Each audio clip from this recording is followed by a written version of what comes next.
Graça e paz, irmãos, amém? Amém? Louvado seja o Senhor por esse tempo maravilhoso. E os irmãos estavam avisando aqui que o Panzo trouxe o seu irmão hoje, não é, Panzo? Não foi anunciado? Qual é o nome? Porque eles disseram que no futebol foi chamado de Zé. É Zé mesmo? José. José está aqui conosco. Pode ficar de pé, José? Glória a Deus por sua vida, viu? Seja muito bem-vindo. Assim como todos os demais que nos visitam, viu? Obrigado, meu irmão.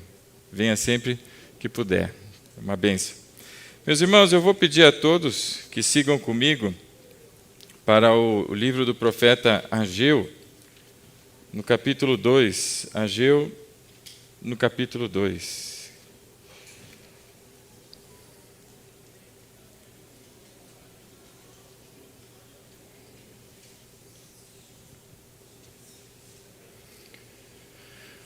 Quem achou, diga amém. Quem não achou, diga peraí. Eu suspeitava que Ageu ia demorar um pouquinho.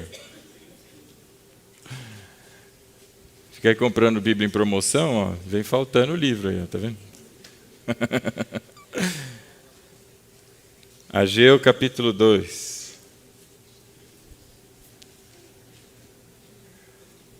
Quem achou, diga amém. Quem não achou, diga peraí. Amém, irmão? Glória a Deus.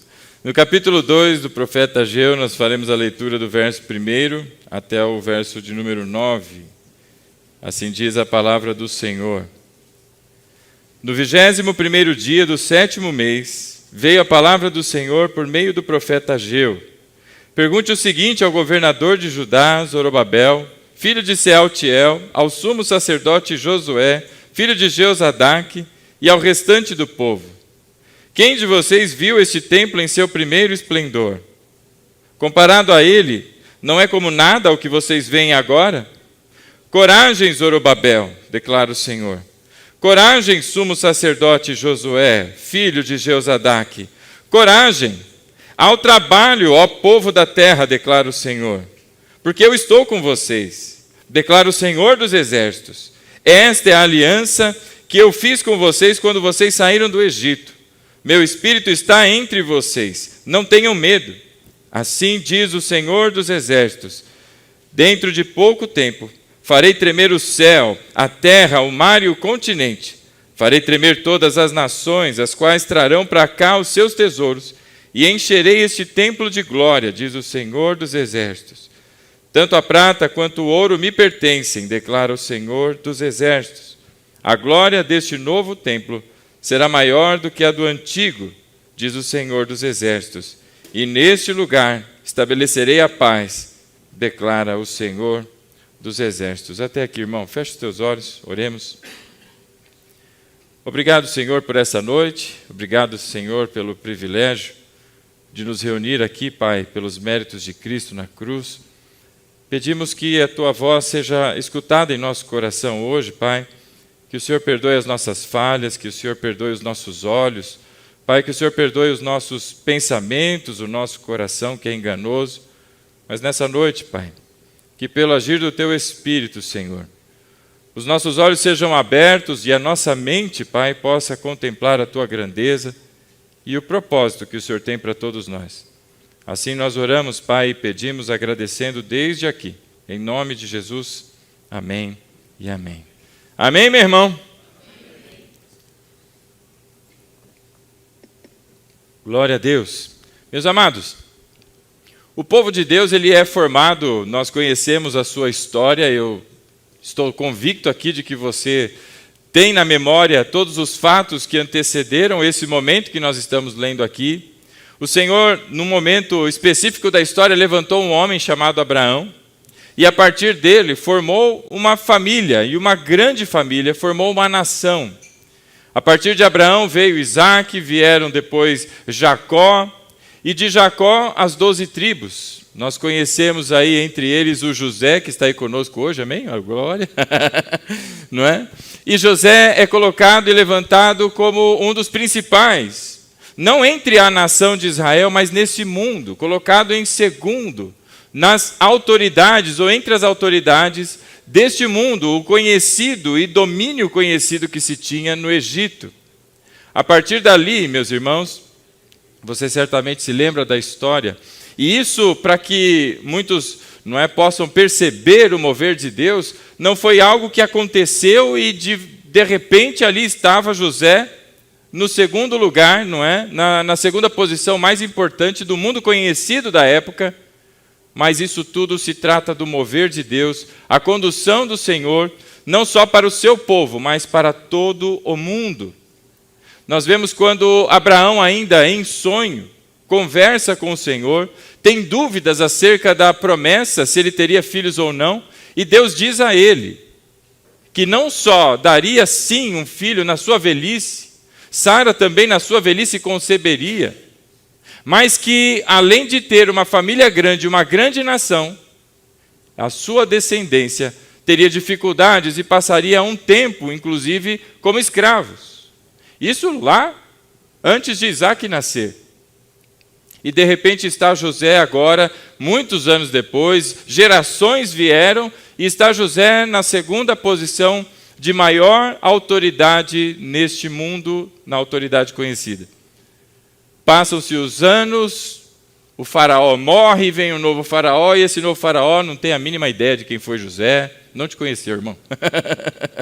Não conheceu o que é que José fez, não sabia de nada, e ficou preocupado com o volume dos hebreus. Era muito hebreu no meio do Egito. E esse negócio não está dando certo. E começa então uma campanha opressora, uma maneira de controlar o que seria uma ameaça, e quando menos se espera, esse povo está escravizado. E assim passa por cerca de 430 anos escravizado. Até que Deus levanta um servo, seu nome é Moisés. E a partir de Moisés, não só vem as 10 pragas, não só nós vemos a libertação do povo saindo do Egito, cruzando o Mar Vermelho e tantos sinais miraculosos, como Deus começa a formar uma nação, verdadeiramente. Uma nação que cresceu e se desenvolveu sob o jugo da escravidão no Egito. Não cresceu livre, mas cresceu escrava. Cresceu em volume, em tamanho, debaixo de escravidão, mas agora em liberdade. Liberdade que o Senhor promove. Deus institui um início acerca da legislação. Vem a lei, Deus estabelece Moisés como um legislador ali, na condução do povo. É um grande líder entre Israel. Mas Deus não levanta só Moisés, mas levanta também o seu irmão Arão. E começa então a linhagem sacerdotal, começam todos os ritos, entra a dieta, entram os costumes de festas e todos os ritos sacerdotais. A lei agora sacerdotal sobre Israel. E Israel monta, a ordenança de Deus é que eles montassem um tabernáculo, criassem ali um lugar que tem especificações, Deus dá exatamente como deveria ser esse lugar, porque Deus, na vontade do Senhor, a vontade dele era habitar entre o povo, mas não no lugar fechado, não numa posição como se fosse parado e estancado fisicamente, mas que circulasse entre o povo e um povo que era nômade. Por isso o tabernáculo. Ele era montado e desmontado em todo o tempo.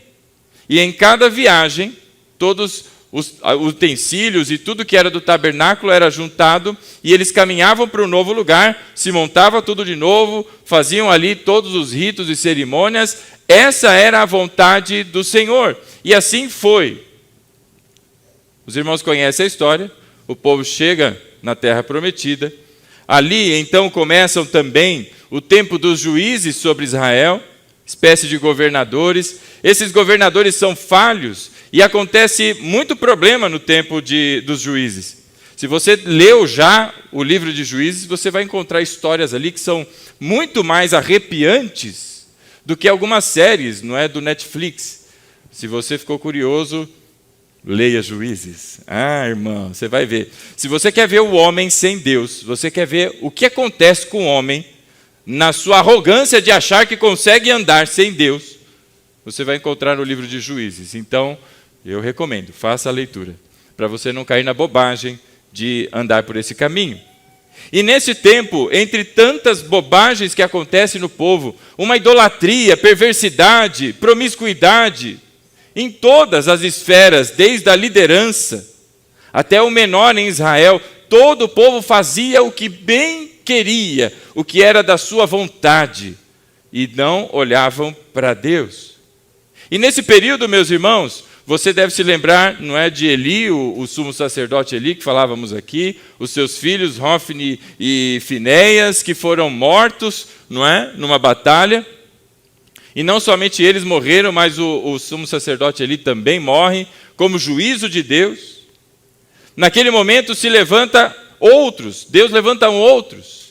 E Samuel, o profeta Samuel, está entre eles, mas o povo está insatisfeito, porque os filhos de Samuel também começam a apresentar problemas. E o povo agora fica oriçado, e eles querem um rei, e pedem ao Senhor que um rei fosse dado a eles. E então vem Saul. Os irmãos bem se lembram da história e trajetória de Saul, amém? Ô, glória, o irmão está indo na escola bíblica dominical, aleluia. E aí depois de Saul, Deus levanta outro rei. Este sim, um rei segundo o seu coração, levanta Davi. E quando chega Davi, ainda em Saul, mas quando chega em Davi, isso fica muito mais forte. O povo de Deus agora não é mais espalhado, tribos, cada uma para um canto, mas há uma unificação, há o Estado de Israel sendo formado. Todas as tribos juntas, debaixo e sob a liderança de um único rei, o rei Davi. E é um período de grande expansão do reino. Davi é um militar, um forte militar, e ele avança. O território de Israel cresce. E cresce também o número e o sangue em suas mãos. E Davi olha para a sua morada e olha para o tabernáculo, e aquilo dói no seu coração, e ele começa a pensar: como posso eu morar num lugar tão suntuoso? E o Senhor, onde Ele manifesta a sua glória, ser um lugar como o tabernáculo. Vamos construir para o Senhor um templo. Essa não era a vontade do Senhor. Mas ele pediu a Deus para construir um templo, e Deus disse a ele que não. Passado Davi, vem Salomão. A este sim foi dado, não é, a autorização do Senhor para a construção do templo. O templo então foi construído. Meus irmãos, quanta riqueza havia naquele lugar. Que lugar suntuoso, em tamanho, em manifestação de pedras preciosas, mármore, ouro, madeiras nobres, tudo dedicado ao Senhor. A Bíblia fala que naqueles tempos não se viu tamanha riqueza, como era o templo naquele tempo. Mas acontece que Salomão também passa. E ao passar o seu filho, a próxima linhagem, a descendência, não é capaz de manter, e Deus separa ali então as nações. 10 tribos vão e formam aquilo que nós conhecemos como Reino do Norte, ou Israel. E Judá e Benjamim permanecem no sul e formam o Reino de Judá. São divididos ali as tribos e formam 2 reinos. E entre eles, os reis que vão sucedendo um ao outro, tanto o rei do norte quanto o reino do sul, um atrás do outro, vem sendo o pior na sua gestão, no seu governo e no exercício de conduzir o povo numa vida íntegra com Deus, na manutenção da lei, na manutenção dos cuidados com a vida pessoal, e o povo se perde. E se perde porque a liderança está perdida. E entre essa sucessão de reis, acontece que Deus traz o seu juízo sobre o povo. E sobre o reino do norte vem uma invasão dos assírios. Eles são levados, exilados, escravizados novamente. E no reino do sul se manifesta o Império Babilônico. Por volta de 586 a.C., Nabucodonosor não só invade Jerusalém, como também destrói este templo suntuoso, ou aquilo que era motivo de orgulho entre os israelenses, entre os judeus. Confiavam muito mais no templo do que no Senhor que habitava aquele lugar. E aquele templo foi destruído, reduzido a cinzas, e o povo foi levado cativo. Isso tudo profetizado por Isaías há cerca de 100 anos antes de que tudo isso acontecesse. O povo está lá, escravizado, passa 70 anos e finalmente se levanta o rei Ciro, agora do Império Persa, porque os babilônicos já haviam caído. A roda está girando, o mundo e o universo estão se formando, e tudo isso, meu irmão, em nada, nenhum centímetro, nenhum milímetro, ou se você é mais tecnológico, nenhum nanômetro, ou nem num centímetro quântico, eu sei lá como é que fala isso. Em nada, absolutamente nada, o controle do Senhor fugiu nesse universo. Tudo segundo a vontade e o comando do Altíssimo. Até que finalmente este rei Ciro se levanta e dá a ordem de que o povo volte para a sua terra, volte para Jerusalém e reconstrua o templo.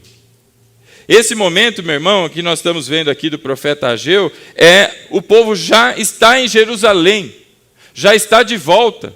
E muitos anos já haviam se passado, desde que eles estavam de volta, e já deveriam ter não só iniciado, mas avançado na construção do templo. Mas isso não aconteceu. E no livro de Esdras, meu irmão, e eu vou pedir que você siga lá comigo no capítulo 3, nós vemos, da parte do Senhor,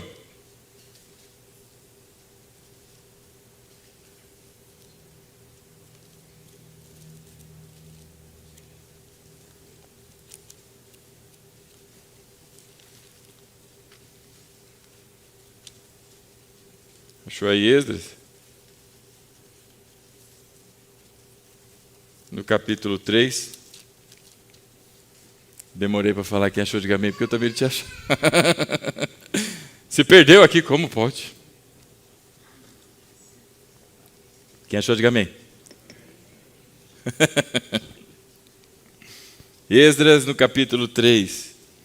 Esdras é contemporâneo de Ageu, e tanto um quanto o outro vivenciam esse momento em que o povo está voltando para a sua terra. E no capítulo 3, no verso 1, nós vamos encontrando aqui a narrativa desse momento. Eu ouço muitas folhas. Hoje está nível hard. Falou em profeta menor, complica, né? Achou, minha irmã? No verso 1 do capítulo 3. Isso aí, tem que afiar, tá vendo? Tem que manusear bem a palavra da verdade. No verso 1 diz assim: quando chegou o 7º mês, e os israelitas já estavam em suas cidades, o povo se reuniu como um só homem em Jerusalém. E então Jesua, filho de Josadaque, e seus colegas sacerdotes, e Zorobabel, filho de Sealtiel, e seus companheiros começaram a construir o altar de Deus, do Deus de Israel, para nele sacrificarem holocaustos, conforme está escrito na lei de Moisés, homem de Deus. E apesar do receio que tinham dos povos ao redor, construíram o altar sobre a sua base, e nele sacrificaram holocaustos ao Senhor, tanto os sacrifícios da manhã como os da tarde, e depois, de acordo com o que está escrito, celebraram a festa das cabanas com um número determinado de holocaustos prescritos para cada dia. E a seguir apresentaram os holocaustos regulares, os sacrifícios da lua nova e os sacrifícios requeridos por todas as festas sagradas determinadas pelo Senhor, bem como os que foram trazidos como ofertas voluntárias ao Senhor. A partir do 1º dia do 7º mês, começaram a oferecer holocaustos ao Senhor, embora ainda não tivessem sido lançados os alicerces do templo do Senhor. O povo já está de volta e começou a trabalhar. Das primeiras coisas que foram feitas foi instituído ali o altar. E o povo foi libertado, meu irmão, não só para a reconstrução do templo. Não pense que isso é uma obra só, mas é para que o povo voltasse, por determinação de Deus, à adoração, voltasse a adorá-lo, a servi-lo, aos ritos e sacrifícios que todos eles apontam para o sacrifício verdadeiro, o único e verdadeiro sacrifício, o do Senhor Jesus Cristo. E está agora esse povo, cerca de 50 mil hebreus voltaram para Jerusalém. É muita gente. E eles estão lá, e você deve pensar, bom, depois de 70 anos de cativeiro, como você estaria quando alguém te dá a sua carta aí de liberdade, ou de euforia, né? Pode ir, meu filho, segue. E não vai seguir de mão vazia, não. Vocês vão levar todos os utensílios que Nabucodonosor roubou do templo de vocês, e o que sobrou aqui, vocês vão levar de volta. E vão levar riquezas com vocês. Levem madeiras, levem recursos, e tudo isso foi dado, segundo a ordem do Senhor, através de um rei, não é? O rei Ciro, Medo-Persa, e o povo volta. E quando chegam lá, todos estes homens, a Bíblia diz aí no início do capítulo 3, não é? Como um só homem em Jerusalém, o final do verso 1, eles começaram a reconstrução daquele lugar. E das primeiras coisas que foram feitas, estava ali a instituição ali e o levantar do altar do Senhor. Muito bem. Se você estivesse preso por cerca de 70 anos, numa terra que não é sua terra, obrigado a fazer coisas que não são do seu costume fazer, obrigado a seguir procedimentos que você se sente mal porque desonra o seu Deus, e agora você está livre, como você se sentiria? Feliz? Mais ou menos? Pô, queria ter ficado lá, era mó legal tomar chibatada. Como você se sentiria? Eu queria que você pensasse nisso, meu irmão, para você tentar entender a cabeça desses irmãos. Porque agora eles estão de volta na sua terra. E há um misto de sentimentos acontecendo entre eles. Não só de alegria de terem sido liberados, mas não libertados. Liberados para voltarem para a sua terra. Estão debaixo ainda do Império Medo-Persa, que depois vai passar para o grego e depois passa para o romano. Continua subjugado, mas agora eu volto para a minha terra. Enquanto Nabucodonosor não autorizava as nações a seguirem com os seus costumes, a sua cultura, os Medo-Persas não pensavam assim e deixavam as pessoas seguirem cada um o seu modo de viver.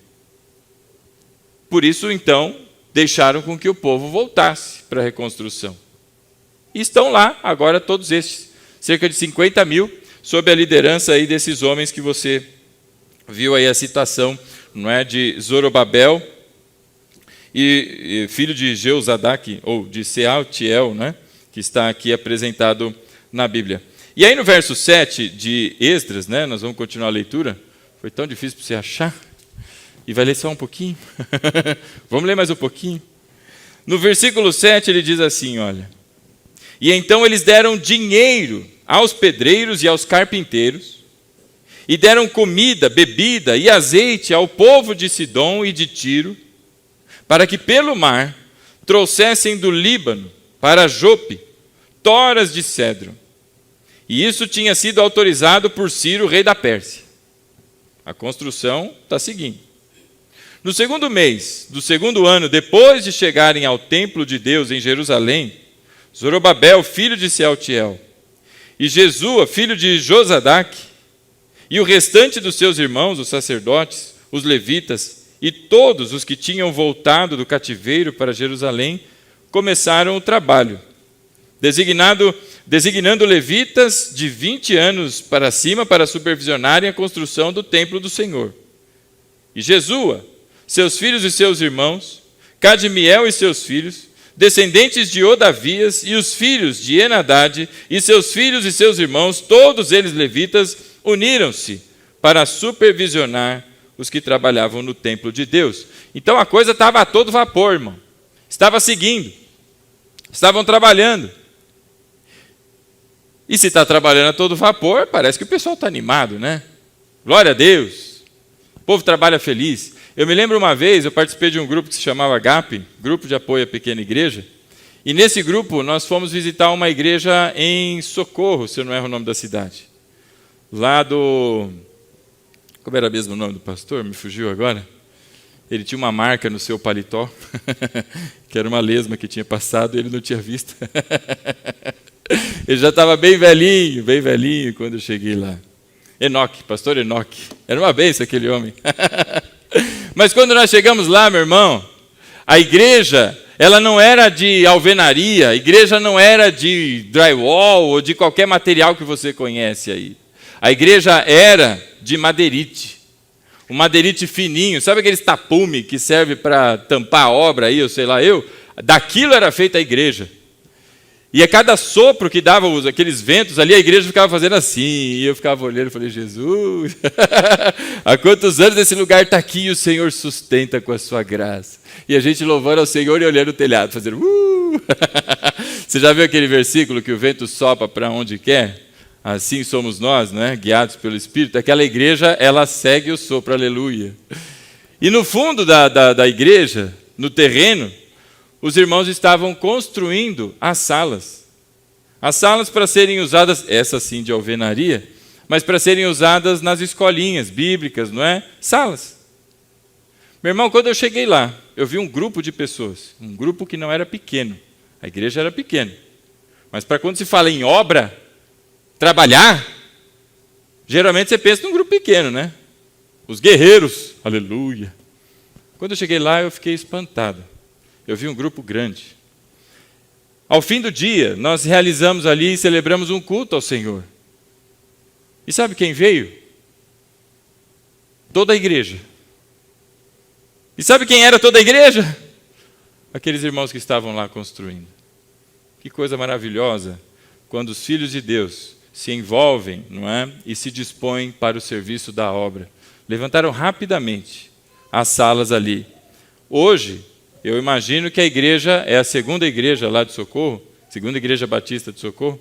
Eu imagino que a igreja não seja mais de madeirite. Mas os irmãos estavam construindo ali e você precisava ver a alegria. Enquanto estava lá aqueles irmãos, carrega tijolo e põe cimento e vai, sei o quê, as irmãs estavam ali na cozinha preparando aquele miojo. Não era miojo não, era macarrão com salsicha, como dizem alguns aí, né? Mas estavam preparando e todos numa alegria, irmão. Aquele sol de fritar um ovo na testa. E todos trabalhando com alegria para o Senhor. Aqui, o que nós estamos vendo é um povo trabalhando. E o que se pensa, pelo menos, ou ao que parece, é que eles estavam bastante animados e empenhados. Mandando buscar madeira do outro lado, vai lá você lá na casa de construção e pega cimento, ao outro vai lá, aperta aqui e vai. E tinham aqueles que supervisionavam a obra e a coisa estava acontecendo. Finalmente lançaram os alicerces, não é? Verso 10. Quando os construtores lançaram os alicerces do templo do Senhor, os sacerdotes com as suas vestes e as suas trombetas, e os levitas, filhos de Asaf, com os símbolos, tomaram os seus lugares para louvar ao Senhor, conforme prescrito por Davi, rei de Israel. Aí os levitas, que não tem mais levita hoje, né? Mas aí os levitas, na obra, os irmãos estão lá, hein? Ô glória! Tem músico que pensa que só serve para música. Olha aí o verso 11. Com louvor e ação de graças, cantaram responsivamente ao Senhor. Ele é bom, seu amor a Israel dura para sempre. Amém, irmão?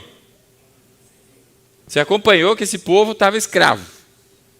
Que eles foram invadidos, não foi uma vez. Houveram várias tentativas. E na terceira, Nabucodonosor conseguiu.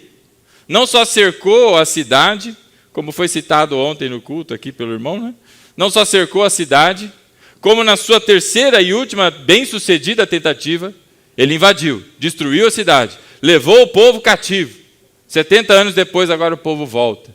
E olha o que eles cantam: o Senhor é bom e o seu amor a Israel dura para sempre. Parece que o povo está feliz, não é? E aí continua. E todo o povo louvou o Senhor em alta voz, pois haviam sido lançados os alicerces do templo do Senhor. Já tinha o altar e agora lançaram os alicerces. Verso 12. Mas muitos dos sacerdotes, dos levitas e dos chefes das famílias, os mais velhos, e que tinham visto o antigo templo, choraram em alta voz quando viram o lançamento dos alicerces deste templo. Muitos, porém, gritavam de alegria. Não era possível distinguir entre o som dos gritos de alegria e o som do choro, pois o povo fazia um enorme barulho e o som foi ouvido a grande distância. Quando o alicerce foi lançado, o povo ali se emocionou no louvor ao Senhor. Os mais novos, em agradecimento, estavam ali exultando e glorificando. Se estivesse rolando worship ali, estava ali, sim, eu creio em ti, Deus do sobrenatural. Agora, os mais antigos, meu irmão, que conheceram a glória do templo que foi levantado por Salomão, o coração estava apertado, triste, sofrendo. E por isso choraram e choraram de maneira amarga. E o seu choro era ouvido à distância.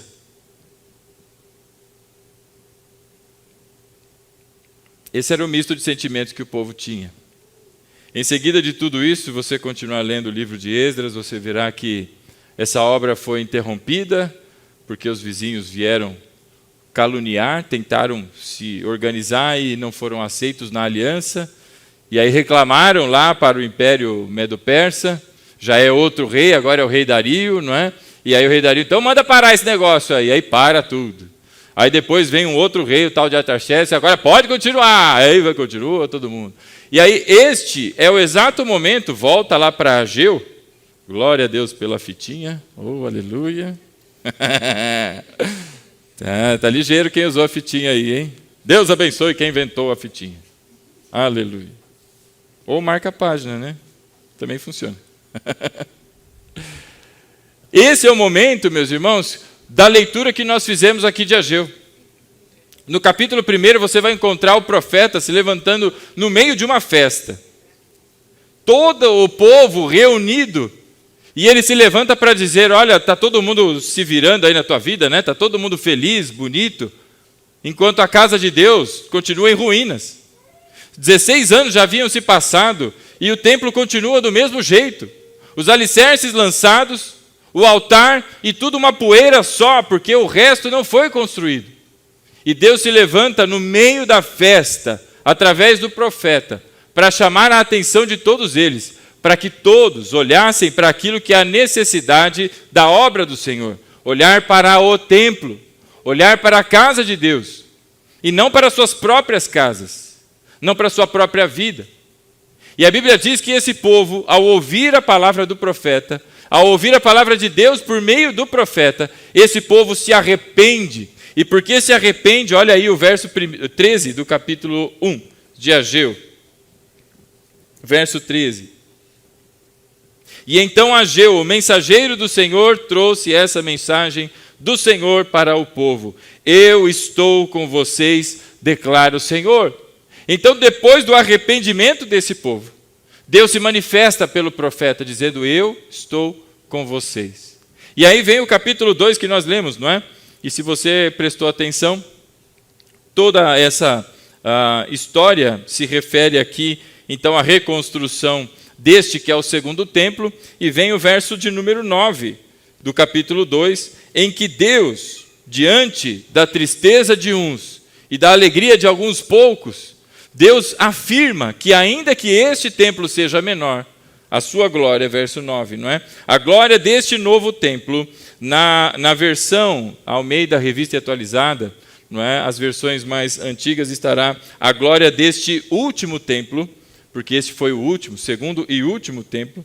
Então aqui o verso 9, segundo a NVI, a glória deste novo templo será maior do que a do antigo, ou do que o primeiro, diz o Senhor dos Exércitos. Quem está afirmando, e se você notou em toda a trajetória aí desses versículos até aqui, por várias vezes o profeta diz quem está falando. É o Senhor dos Exércitos, quem tem toda a autoridade, quem comanda absolutamente todos os governos, domínios, poderes, é o Senhor dos Exércitos. É Ele quem diz que essa glória, a glória do segundo, há de ser maior do que o primeiro. E neste lugar estabelecerei a paz, declara o Senhor dos Exércitos. Então, o que nós vemos aqui, meu irmão, é o prenúncio, não é? De que este templo que está sendo reconstruído, o último templo a ser reconstruído, ele teria uma glória maior do que a primeira, e a sua glória não está ligada à quantidade de riquezas, tampouco ao seu tamanho. Porque em versículos anteriores disse o Senhor: eu sou o dono do ouro e da prata. Ou seja, não faltaria riquezas, porque Deus é dono de todas as coisas. Todos os recursos desse universo pertencem ao Senhor. Então, que glória é esta que ele se refere? Para quem sabe e quem já estudou, essa glória se refere à presença do Senhor de toda a glória. Não só uma arca manifestando ali a presença de Deus, não só uma arca que uma vez ao ano era tida ali um momento de oração por si, pelo sumo sacerdote e pelo povo, mas agora a presença do Deus vivo, o Deus encarnado, o Senhor Jesus, que entra naquele lugar, e por isso a glória deste último templo é maior do que a primeira. Muito bem. Diante de tudo isso, meus irmãos, o que é que nós aprendemos com essa história toda? Nós vemos que esse povo que volta, eles voltam de um cativeiro.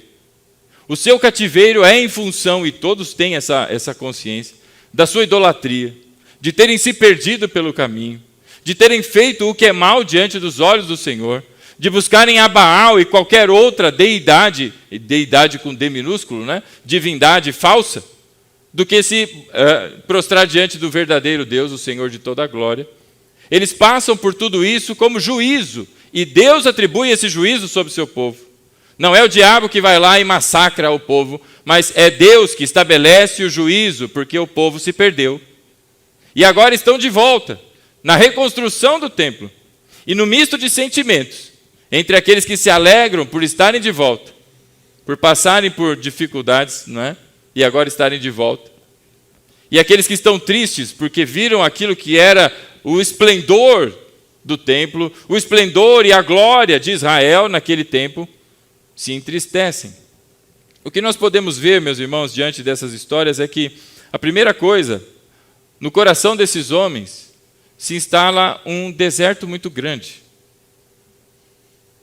Uma desmotivação sem precedentes, a ponto de passarem 16 anos sem reiniciarem a obra de construção do templo. E por isso Deus levanta o profeta Ageu. As pessoas pararam, olharam, e agora, poxa, depois de tudo que aconteceu com a gente, como é que você se sente depois de você passar por um sofrimento muito grande? Pensa em você, porque é fácil ser juiz de videotape e olhar para os irmãos lá do passado. Mas pense em você quando você passa por um sofrimento muito grande. Quando isso termina, tem pessoas que terminam o seu sofrimento e começam a soltar rojão, e saem pulando de alegria, saltitantes, alegres. Mas tem outros, irmãos, que sofreram tanto, que foram esmiuçados, que já não tem mais vontade de levantar a cabeça. Andam cabisbaixos. Não é que não tem mais esperança, é que perdeu o brilho. Olha para o futuro e parece que está cinza. As coisas se perderam na sua coloração, perdeu a alegria, perdeu o sentido, porque o sofrimento foi intenso, massacrou. E esse povo agora, meus irmãos, ficou paralisado. Ficou ali, olhando para as coisas. Começaram a cuidar da vida. É mais ou menos como os discípulos, logo em seguida da morte do Senhor Jesus, não é? Vamos pescar. Meu irmão, como assim pescar? Vocês ouviram o mestre por 3 anos. Agora é tempo, meu irmão, de se organizar, de se preparar, de orar e buscar a presença do Senhor, porque Ele ressuscitará, porque Ele mesmo disse que ressuscitaria. Mas, irmão, vamos pescar. Vem a notícia de que Ele ressuscitou. E estão lá pescando, estão fazendo qualquer coisa. Se perderam. Um deserto se instala no coração dessas pessoas. Nós lemos o Salmo de número 126 aqui na reunião da liderança, e logo em seguida do salmista dizer que grandes coisas fez o Senhor por nós, e por isso estamos alegres, o versículo 4 diz assim, olha, restaura-nos, Senhor, como as torrentes no Neguebe. Neguebe é o deserto. Eles estão se sentindo secos, falidos espiritualmente. E isso é logo em seguida de serem libertados, de serem, ordenados a voltarem para a sua cidade e reconstruírem o templo. Estão se sentindo secos. E além de tudo isso, olham para trás e conseguem identificar a grandeza que foi o povo, que foi a nação, conseguem identificar os feitos maravilhosos do Senhor. Mas mesmo assim isso não anima. Continuam secos, continuam ressequidos, desidratados espiritualmente e na fé. É isso que estava acontecendo com aquele povo. Eles estavam trabalhando, eles estavam seguindo as ordens, mas com uma desmotivação muito grande. Alguns talvez ligados no automático, outros às vezes porque se não trabalhar, o chefe vem aqui, tufe na minha orelha, então é melhor eu trabalhar, mas totalmente desmotivados. E agora olham para trás e lamentam, como até hoje tem lá o muro das lamentações. Naquele tempo eles lamentavam, olhavam e viam como era suntuosa a glória de Israel e choravam muito, não é? Como era grande os feitos que o Senhor realizava através do povo de Israel, e agora o Senhor nos entregou para ser como escravos.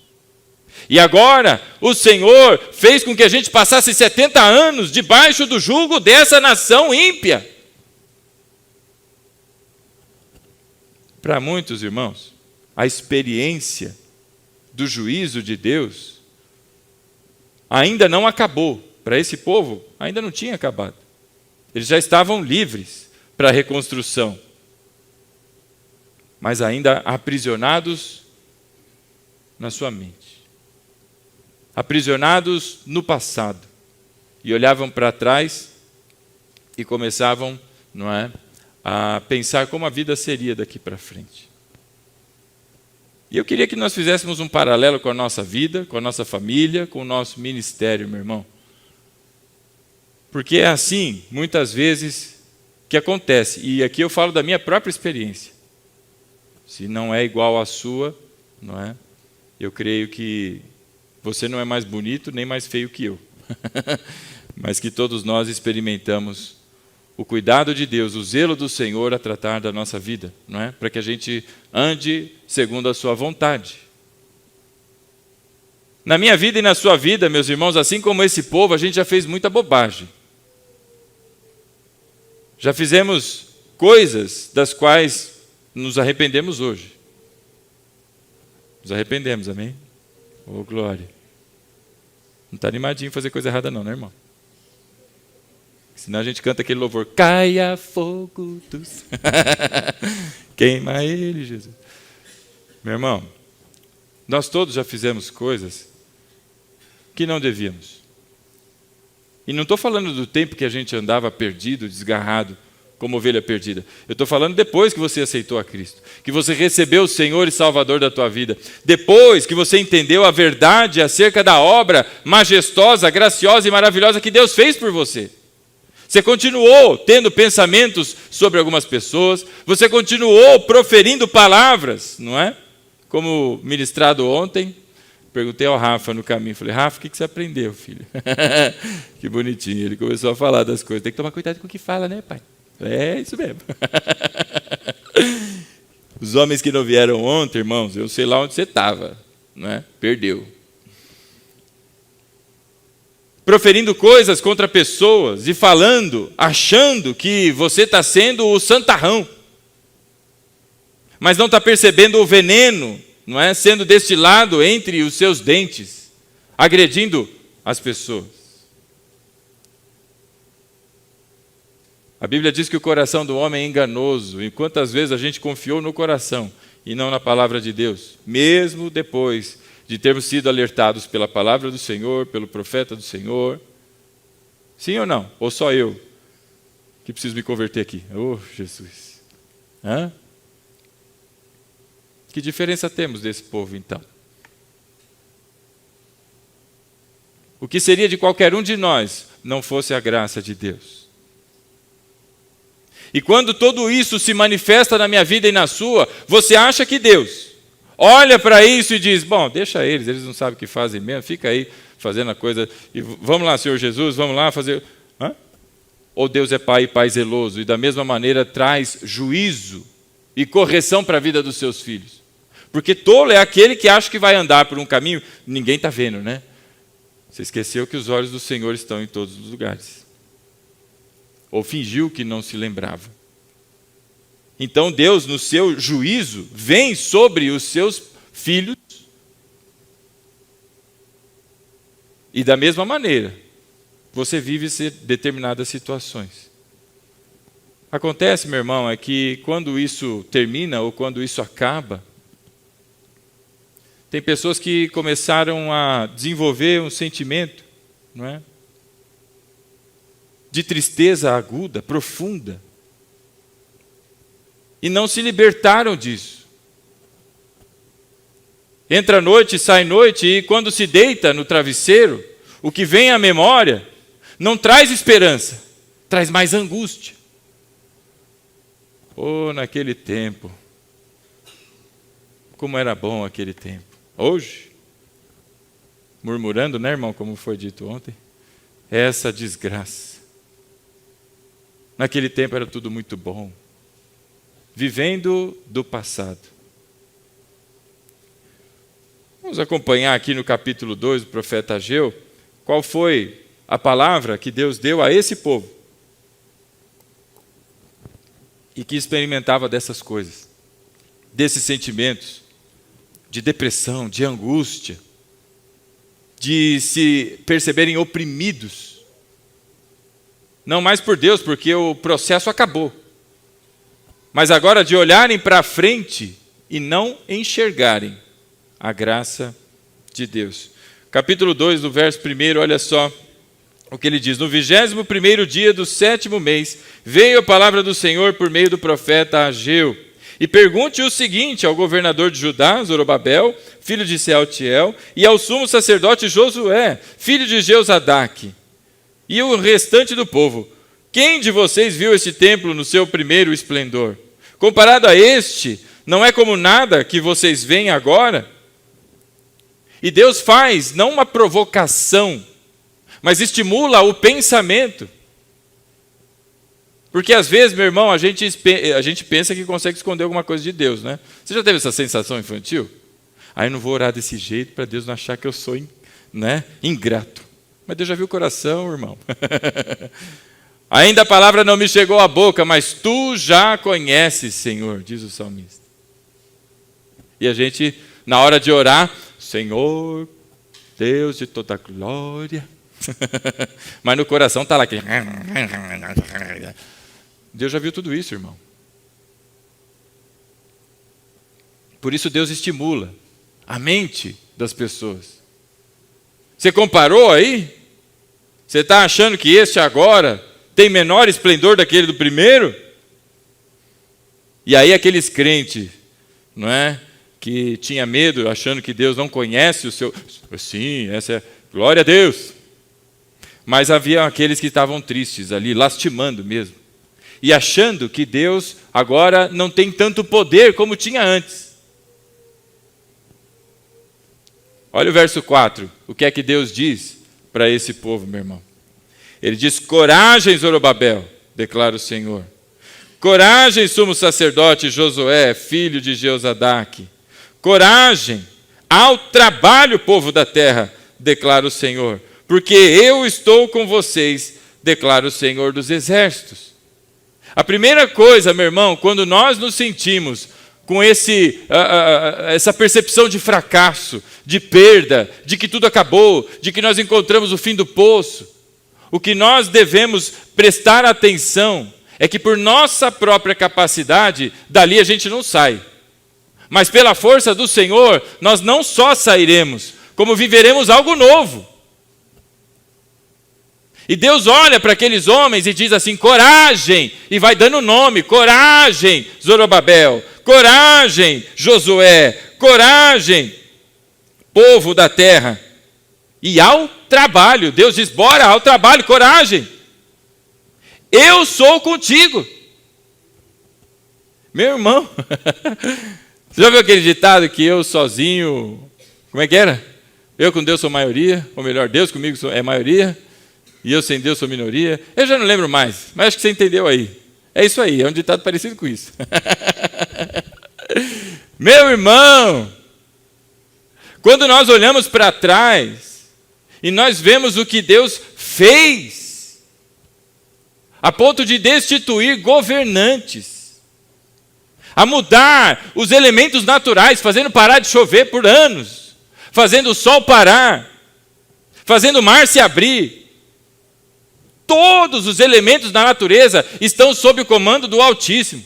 Todos os corações, crédulos ou incrédulos, estão nas mãos do Rei de toda a glória. Não há nada que fuja ao seu controle. Então, diante dessas verdades, depois da disciplina, depois de um grande período de sofrimento, meu irmão, ou ainda que no meio dele, o que nós podemos esperar do Senhor? Ao ouvir dele, coragem, coragem. Por 3 vezes diz o Senhor, coragem. E por que coragem, irmão? Porque foram estas as palavras que Deus disse também na construção do primeiro templo. Volta lá comigo, no primeiro livro de Crônicas, do capítulo 22.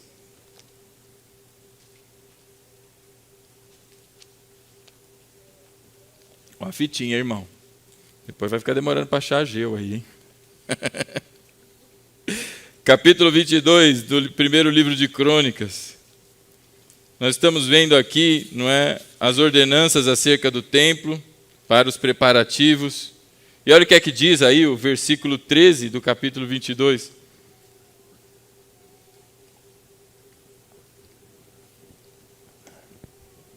Verso 13. E você prosperará se for cuidadoso em obedecer aos decretos e às leis que o Senhor deu a Israel por meio de Moisés. Portanto, seja forte e corajoso, não tenha medo nem se desanime. É o Senhor dizendo àqueles que estão preparando o primeiro templo. E agora ele diz aos que estão preparando o segundo, coragem, meu irmão, coragem.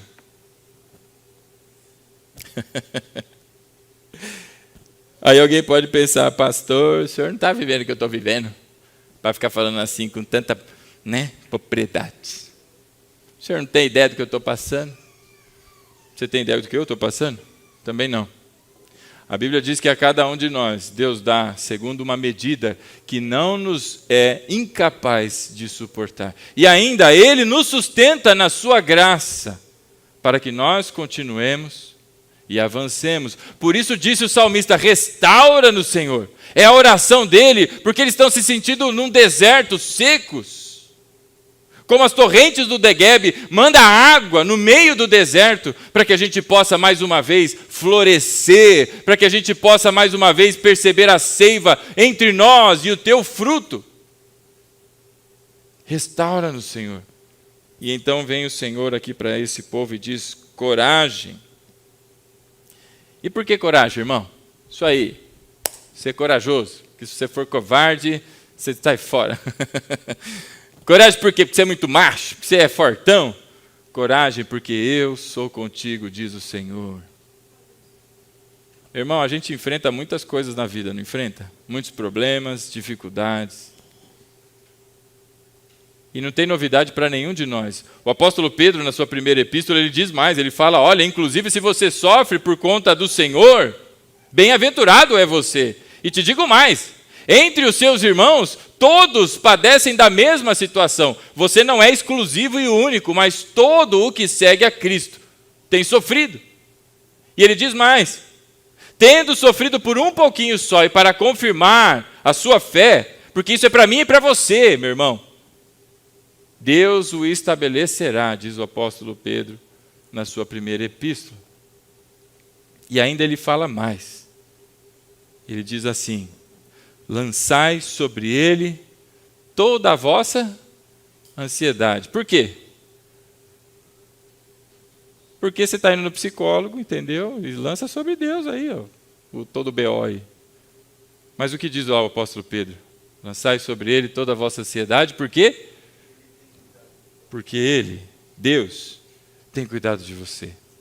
E depois de todas essas afirmações de que há sofrimento, e bem-aventurado é aquele que sofre por causa do Senhor, Pedro ainda disse: se você sofre porque você é bandido, se você sofre porque você fez bobagem, bem feito. Agora, se você sofre por causa do Senhor,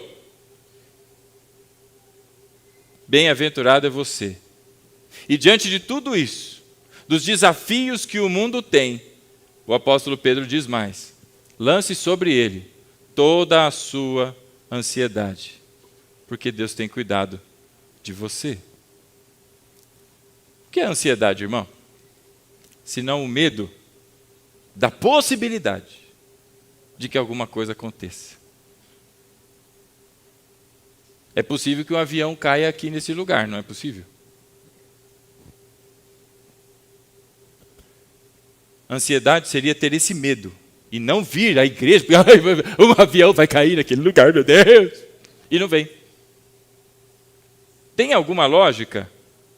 Bom, os aviões perdem controle, não é? Tem acidente. Dizem que é mais seguro andar de avião do que andar de elevador. Mas a ansiedade, irmão, preocupação, medo do risco, da possibilidade de que alguma coisa aconteça. Então, diante dos sofrimentos da vida, o apóstolo Pedro nos orienta: coloca em Jesus toda a sua preocupação. Eu falava com uma pessoa que estava para ser pai, e ele dizia: eu não sei como é que vai ser isso, porque eu sou uma pessoa, eu acordo de 10 horas da manhã, vou dormir às 5 da manhã, como é que eu vou ser pai? Ele estava extremamente preocupado, porque que vida é essa? E quando nasceu o menino dele, virou uma chave lá dentro dele, que ele se tornou um pai, não é? Que infelizmente muitos pais não são como ele é. A Bíblia diz: lance sobre ele, sobre Jesus, toda a sua ansiedade. Porque é Ele quem cuida de nós. Como é que vai ser o futuro? Eu não sei, irmão. Me chamo Rodrigo e não Diná. Ah, e digo mais, Diná é falsa. Quem acreditou, meu irmão? Quanta gente inocente, né, para não chamar de tola. Eu não sei. O que é que eu sei? Que a minha vida está nas mãos do Senhor. E enquanto Ele cuida de mim, meu irmão, ainda que eu fosse dos mais zelosos, se o Senhor não guardar a minha casa, em vão vigia o sentinela, diz a palavra. Por isso, irmão, a sua vida está nas mãos do Senhor Jesus. Então, sobre Ele, irmão, lança toda a ansiedade, preocupação com o amanhã, problemas do hoje. Deus olha para mim e para você e diz: coragem, coragem, porque eu sou com você. Você não está perdido e não está indo à deriva. Eu sou com você. Deus é com a sua igreja, irmão. Então é tempo de nos levantarmos com coragem. E ainda ele continua, não é? Voltando lá para Ageu, no capítulo 2. No verso 5. Esta é a aliança que fiz com vocês quando saíram do Egito. Meu espírito está entre vocês. Não tenha medo. Meu irmão, se Deus deu a sua palavra, se Deus deu a sua promessa,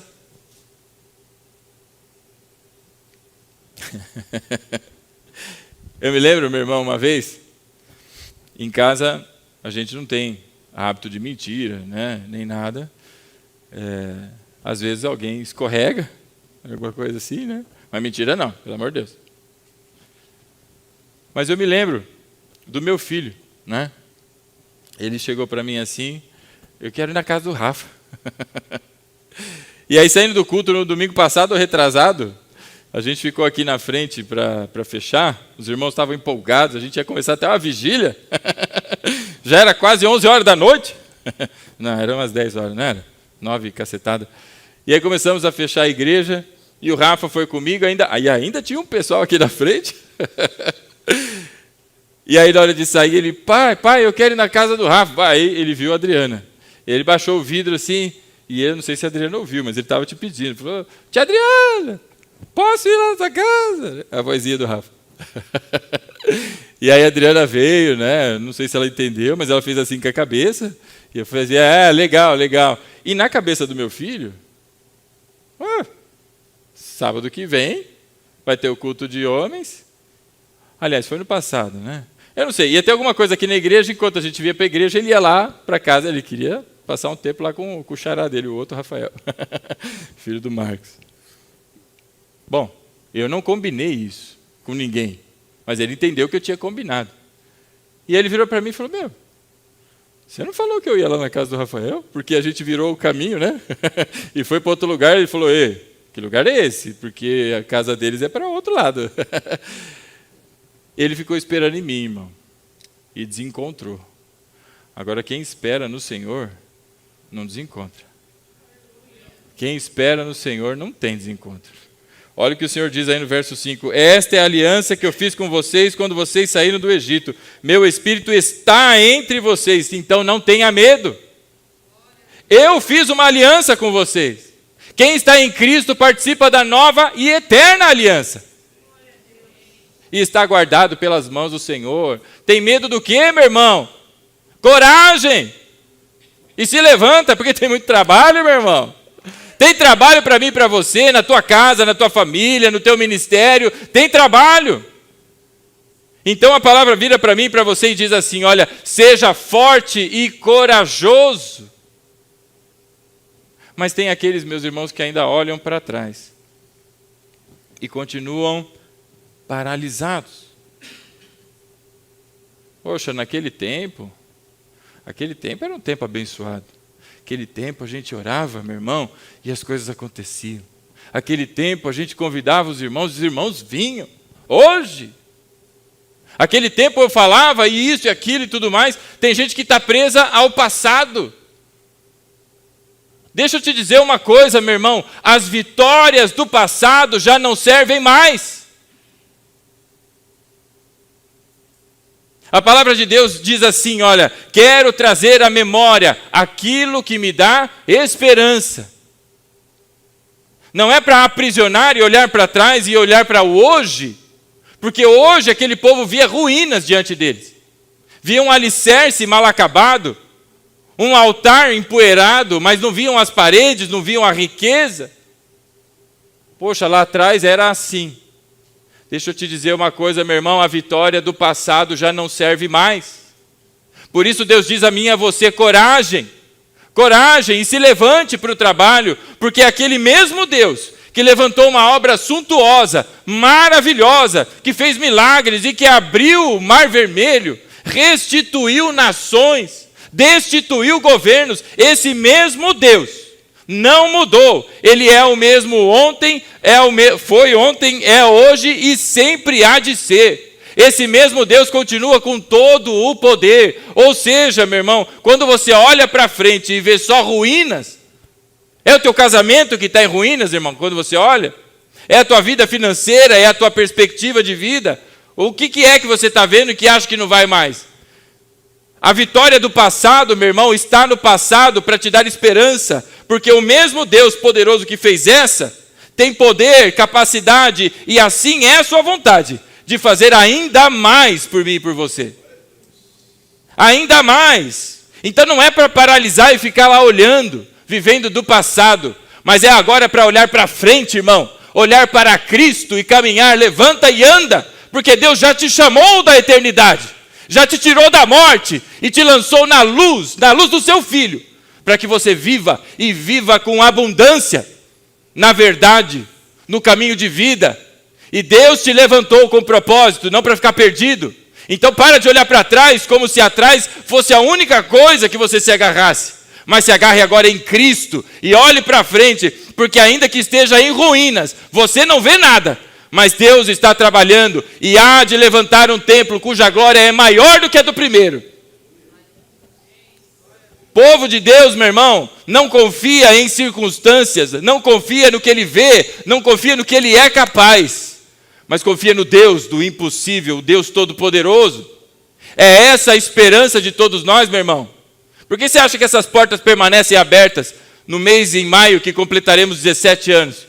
Porque há muita competência aqui? Não, meu irmão, porque a graça do Senhor e a sua mão poderosa é sobre este lugar. E enquanto houver propósito de Deus aqui, não há inferno que seja capaz de fechar essa porta. Meu irmão, não congela, não estaciona. Olha para frente. Segura a mão do teu Redentor, porque o teu Redentor vive. E avança, meu irmão. As pessoas ficavam olhando para o passado. E agora é tempo de olhar para frente. E então diz a partir do verso 6 em Ageu, meu irmão. Assim diz o Senhor dos Exércitos: dentre pouco tempo, farei tremer o céu, a terra, o mar e o continente. Farei tremer todas as nações, as quais trarão para cá os seus tesouros. E encherei este templo de glória, diz o Senhor dos Exércitos. Você estava impressionado porque o mar foi aberto, meu irmão?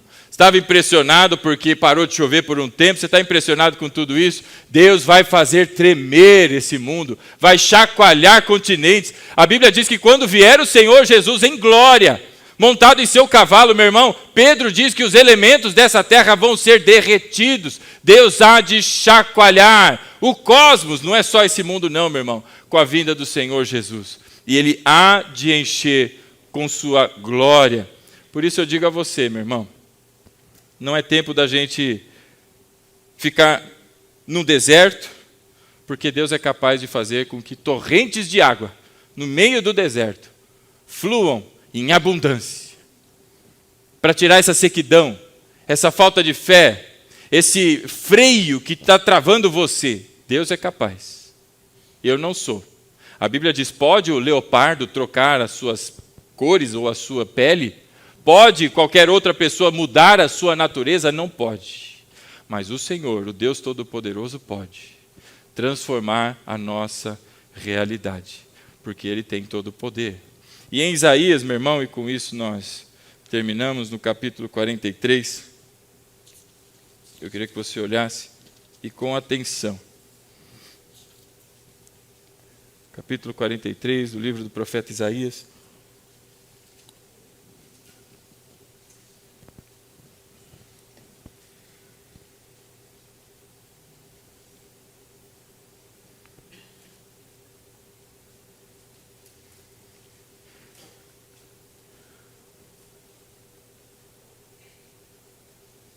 Amém? Todos acharam? 43, Isaías? Olha o que é que diz aí o verso 18, meu irmão. A palavra do Senhor diz assim no verso 18: esqueçam o que se foi. Não vivam no passado. Vejam, estou fazendo uma coisa nova. Ela já está surgindo. Vocês não a reconhecem? Até no deserto eu vou abrir um caminho e riachos no ermo. Essa é a palavra do Senhor, meu irmão. Antes de Ageu, antes de Esdras, falando do tempo que eles haveriam de viver.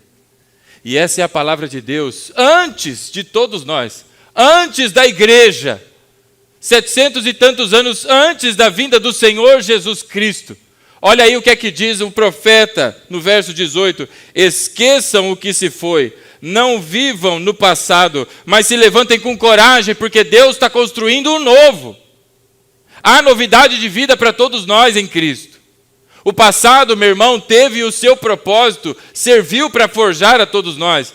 Esse sofrimento que nós vivemos e que você experimentou, algo que te prostrou e não te dá mais agora motivo de se levantar e seguir adiante. Vem ao culto, assiste talvez alguma coisa no automático. Deus diz a você: coragem, coragem, porque isso tudo é passado. Não vivam no passado. Olha aí o verso 19: vejam, estou fazendo uma coisa nova, e ela está surgindo. Vocês não a reconhecem? Deus está chamando a atenção do seu povo para que percebam a sua mão trabalhando. Você não está vendo a minha mão trabalhando na sua vida? Discernimento espiritual, meu irmão, é o que nós precisamos para entender o mover de Deus, que tem feito novas todas as coisas. Até no deserto eu vou abrir um caminho, e riachos no ermo. No meio do deserto o Senhor vai abrir uma talha, um caminho para passar a sua água. Parece impossível para todos nós, não é?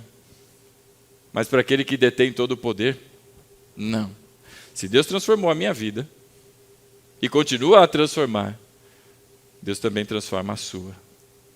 E de tantas pessoas que nós vemos na Bíblia, de exemplos, de coisas terríveis que foram feitas, e Deus os transformou para o benefício da sua obra, Deus também transforma a minha e a sua.